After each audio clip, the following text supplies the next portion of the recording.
ఉమ్మడి నిజామాబాద్ జిల్లా వ్యాప్తంగా ఆర్టీసీ సమ్మె ప్రశాంతంగా కొనసాగుతోంది. సమ్మె ప్రభావంతో రవాణా వ్యవస్థ స్తంభించింది. 6 డిపోల పరిధిలో ఉన్నటువంటి 650 బస్సులు డిపోలకే పరిమితమయ్యాయి.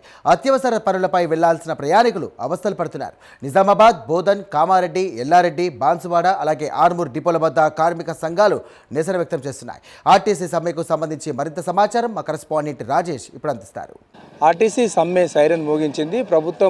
ప్రభుత్వం వద్ద జరిగినప్పుడు చర్చలు విఫలం కావడంతో అర్ధరాత్రి నుంచి కూడా సమ్మెకు దిగారు ఆర్టీసీ కార్మికులు. దీంతో ఉమ్మడి నిజామాబాద్ జిల్లాలోని 6 డిపోలలో బస్సులు కూడా డిపోకే పరిమితమైన పరిస్థితి. మనం ప్రస్తుతం నిజామాబాద్ బస్టాండ్ వద్ద ఉన్నాము. అయితే ఇక్కడ మొత్తం నిర్మానుష్యంగా బస్టాండ్ ప్రాంగణం అంతా మారిందని చెప్పవచ్చు. ఇక్కడ కార్మిక నాయకులు ఉన్నారు, మనం మాట్లాడించే ప్రయత్నం చేద్దాం. అసలు ఎందుకోసము సమ్మెలోకి వెళ్లాల్సి వచ్చిన విషయాన్ని మనము మాట్లాడిద్దాం. సార్ చెప్పండి, ఎట్లా ఉంది పరిస్థితి? అంటే ఎందుకోసం వెళ్లాల్సి వచ్చింది ఆర్టీసీ సమ్మెకు వెళ్ళాలని మాకు ఉద్దేశం లేదు.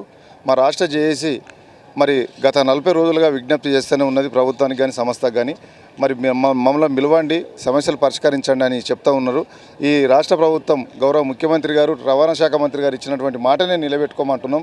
2.5 సంవత్సరాలు అయిపోయినా కానీ మాకు ఇచ్చిన వాగ్దానాలు ఇవి కూడా నెరవేర్చకపోగా మరి ఏదైతే ఉన్నాయో మా తలుపులు తెరిచే ఉన్నాయి, మీరు రండి రండి అంటే పిలువని పేరంటానికి మమ్మల్ని ఆహ్వానించినట్టుగా మరి రవాణా శాఖ మంత్రి గారు మరి ఈ యొక్క చేస్తున్నటువంటి ఈ సమ్మె మరి సమ్మెలకి పోయే విధంగా చేసిండు. కాబట్టి దయచేసి వెంటనే ఇప్పటికైనా సరే మరి మీరు మా రాష్ట్ర జేఏసీ నాయకులను పిలవండి, ఈ సమస్యలు పరిష్కారం చేయండి. ఒకటి, మా 6 గ్యారెంటీలలో మహాలక్ష్మి పథకం గౌరవ ముఖ్యమంత్రి గారు ఆర్టీసీ కార్మికుల మీద ఉన్నటువంటి నమ్మకంతో పెట్టినప్పుడు మేము మహాలక్ష్మి పథకాన్ని సక్సెస్ చేసినాం. మేము రాత్రి పగళ్ళు సేవ చేస్తున్నాం మా అక్క చెల్లెళ్ళకు, తల్లులకు. కాబట్టి మరి మాదే గవర్నమెంట్ రాగానే మీరు ఒకటే చెప్పిండ్రు, మమ్మల్ని ప్రభుత్వంలో విలీనం చేస్తామన్నారు, అపాయింట్మెంట్ డే ప్రకటిస్తున్నారు. ఆల్రెడీ గవర్నర్ ముద్ర కూడా అయిపోయింది, రాజముద్ర. కాబట్టి మీరు అపాయింట్ డే ప్రకటించినట్టయితే మరి మేము ప్రభుత్వంలో విలీనం అయిపోతాం. పక్క రాష్ట్రంలో మరి గత 5 ఏళ్ల కిందనే అయిపోయింది విలీనం. కాబట్టి గత 5-6 ఏళ్ల కింద దయచేసి మమ్మల్ని వెంటనే ప్రభుత్వంలో విలీనం చేసి యూనియన్లను రిస్టోర్ చేయాలని చెప్పి సందర్భంగా తెలియజేసుకుంటూ కొత్త బస్సులు కొనుగోలు చేయాలి. ఆర్టీసీలో రిక్రూట్మెంట్లను మరి అన్ని ఖాళీలు ఉన్నాయి, రిక్రూట్మెంట్లు చేయాలి. ఈ ఎలక్ట్రిక్ బస్సులు ఆర్టీసీ మరి ఏదైతే ప్రభుత్వం కొనుగోలు చేసి ఈ ఎలక్ట్రిక్ బస్సులను ఆర్టీసీకి అప్పచెప్పాలని చెప్పి సందర్భంగా తెలియజేసుకుంటూ తెలంగాణ రాష్ట్ర ప్రజలందరూ కూడా విజ్ఞప్తి చేస్తున్నాం. మేము సమ్మె చేయాలని మా కోసం కాదు, ఈ సంస్థను కాపాడుకుందామని చేస్తున్నాం. ప్రజల రవాణా, ఇది ప్రజా రవాణా, పేదోళ్ళ బస్సు ఇది, ఈ బస్సును కాపాడుకుందామని మరి మేము సమ్మెలకు వెళ్ళడం జరిగింది. మరి మమ్మలను సమ్మెలకు నెట్టివేసింది రాష్ట్ర ప్రభుత్వం సంస్థనే అని ఈ సందర్భంగా తెలియజేసుకుంటూ ఇప్పటికైనా సరే గౌరవ ముఖ్యమంత్రి గారి చేతిలో ఉన్నది, మీరు వెంటనే చొరవ తీసుకొని ఈ సమ్మెను కాలాపే విధంగా మీరు మాట్లాడినట్టయితేనే ఈ సమస్య పరిష్కారం అయితే ఎవరితోటి కాదని కూడా ఈ సందర్భంగా తెలియజేసుకుంటూ తెలంగాణ ప్రజలకు ఇబ్బంది కలగకుండా చూడాలంటే అది మీ చేతుల్లోనే ఉంది. మరి మేము సమ్మెలో ఉంటే ఆర్టీసీ డ్రైవర్లు, కండక్టర్లు, మెకానికులు మరి అదేవిధంగా మరి శ్రామికులు ప్రతి ఒక్కరు కూడా సమ్మెలో ఉంటే మరి మీరు ప్రైవేటు డ్రైవర్లను తీసుకొచ్చి బస్సులు ఆపరేట్ చేయాలని చూస్తే ఇలా మీరు ప్రజల ప్రాణాలతోటి చెలగాట మాడినట్టే. కాబట్టి దయచేసి ఆ ప్రయత్నం చేయకుండా సమ్మె కాలాపాయ ప్రయత్నం చేయాలని చెప్పి మరి రాష్ట్ర ప్రభుత్వానికి, ముఖ్యమంత్రి గారికి, సంస్థకు, ఎండీ గారికి, రవాణా శాఖ మంత్రి గారికి విజ్ఞప్తి చేస్తున్నాం నిజామాబాద్ జిల్లా నుండి. ముఖ్యంగా చెప్పండి, అంటే ప్రభుత్వం చర్చలు జరిపినటువంటి పరిస్థితుల్లో 32 డిమాండ్లు ఆర్టీసీ విలీనం సంబంధించి అంటే ఒక కొలికొచ్చే అవకాశం ఉన్నది, కొద్దిగా టైం అనేది ప్రభుత్వం చెప్తా ఉంది. దాదాపు మేము 45 రోజులు అవుతుంది సమ్మె నోటీస్ ఇచ్చి. దాదాపు వారం రోజుల నుంచి ఆర్టీసీలో సమ్మె సైరన్ మీరు ప్రెస్గా చూపించడం జరిగింది. ఇప్పుడు కాలాపన చేయడానికి 4 వారాలు అడగడం అనేది ఇది విడ్డూరంగా కనిపిస్తుంది.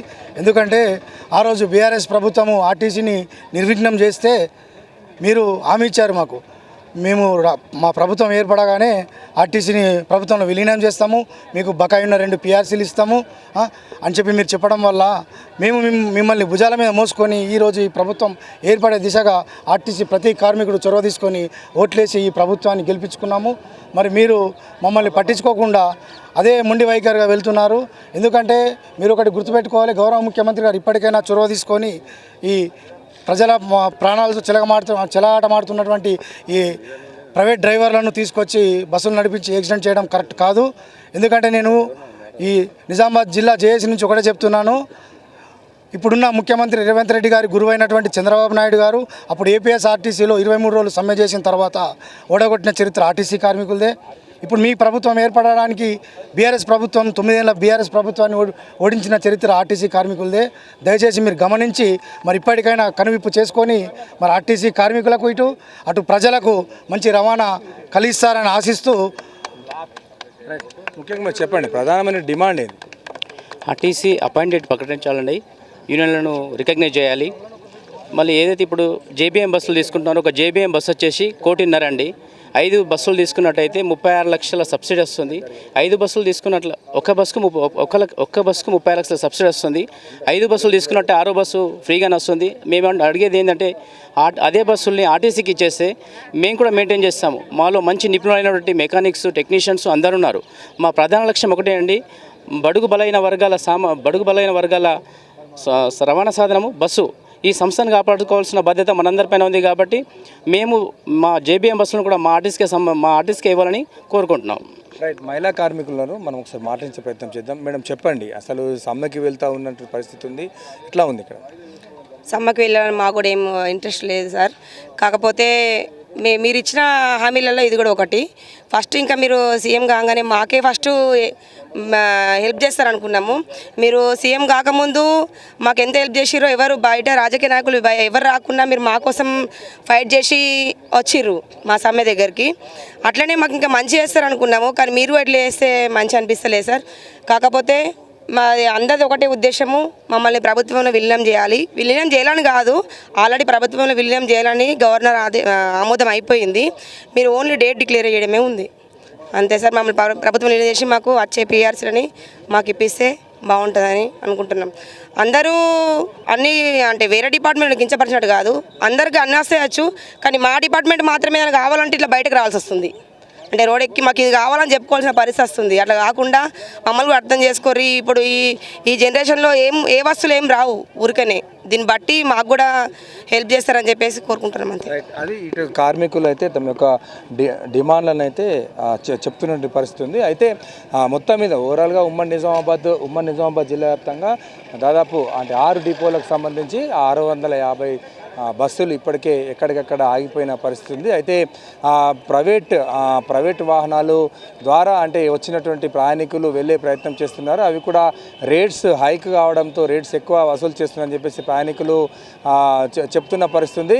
ఓవరాల్గా ఉమ్మడి నిజామాబాద్ జిల్లా వ్యాప్తంగా మొత్తము ఆర్టీసీ జేఏసీ ఆధ్వర్యంలో సమ్మె ప్రస్తుతం అయితే ప్రశాంతంగా కొనసాగుతుంది. ఎక్కడికక్కడ బస్సులు డిపోలకే పరిమితమైనటువంటి పరిస్థితి ఉంది. ఇది ఇక్కడ ఆర్టీసీ సంబంధించి తాజా అప్డేట్. కెమెరా పర్సన్ ప్రవీణ్తో రాజేష్, ప్రైమ్ న్యూస్, నిజామాబాద్ నుండి.